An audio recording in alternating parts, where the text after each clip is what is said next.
নমস্কার বন্ধুরা, আজকে করব আমি কচু দিয়ে কারকুলপুর রেসিপি। হয়তো অনেকের কাছে এই রেসিপিটা নতুন বা অনেকে বানিয়ে খেয়েছেন এই রেসিপিটা। এখানে আমি কচু দিয়ে কারকুলপুর রেসিপি করার জন্য নিলাম 5টা কারকুল, 1 টুকরা কচু। কচুটা আমি কিছুটা নিয়ে ছোট ছোট করে কেটে নুন আর লেবুর রস দিয়ে মেখে 2 ঘন্টার মতন রেখে দিয়েছি। আর এইদিকে আমি কারকুলগুলো কেটে বয়েল করে নিলাম।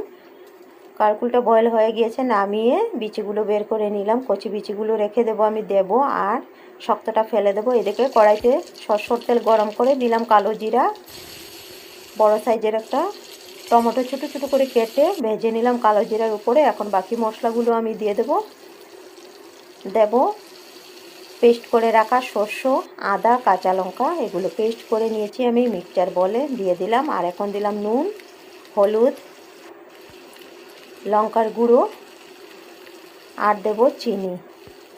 চিনিটা টেস্টের ব্যালেন্সের জন্য দিতে হয়, তাই সামান্য চিনি দিয়ে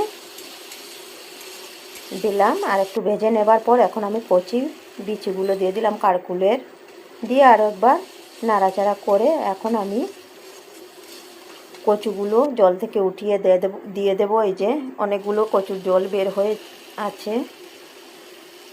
বেশ 2 ঘন্টার মতন আমি কচুগুলো নুন আর লেবুর রস দিয়ে ভিজিয়ে রেখে দিয়েছিলাম।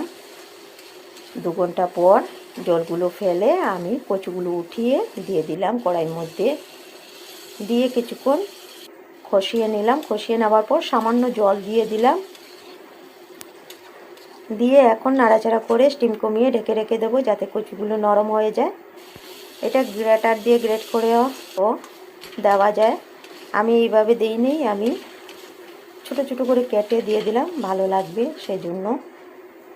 আর দেখেন খুব ভালো করে কষিয়ে নিলাম, হয়ে গিয়েছে। এখন নামিয়ে নেব, নামিয়ে ঠান্ডা করে পুরটা এখন কারকুলের ভিতরে ভরে নেব। এই যে ভরা হয়ে গেল। আর এখানে বেসনের একটা ব্যাটার বানিয়ে রেখেছি, একটা একটা করে কড়াইতে দিয়ে গরম তেলের মধ্যে দিয়ে ভেজে নিলাম। আর দেখেন এই রেসিপিটা খেতে কিন্তু খুবই সুন্দর হয়েছে, অসাধারণ রেসিপি। কী দিয়ে বানিয়েছি ঘরে অনেকে বলতেই পারেনি, পরে বললো হ্যাঁ নাকি এত টেস্ট হয়েছে, বোঝাই যায় না কচু দিয়ে বানিয়েছো। যে বানিয়ে খাবেন বন্ধুরা, বানিয়ে খেলে পরে বুঝতে পারবেন যে কোনো রেসিপি বানিয়ে না খেলে বোঝা যায় না তার টেস্ট। আর কেমন হলো বলবেন।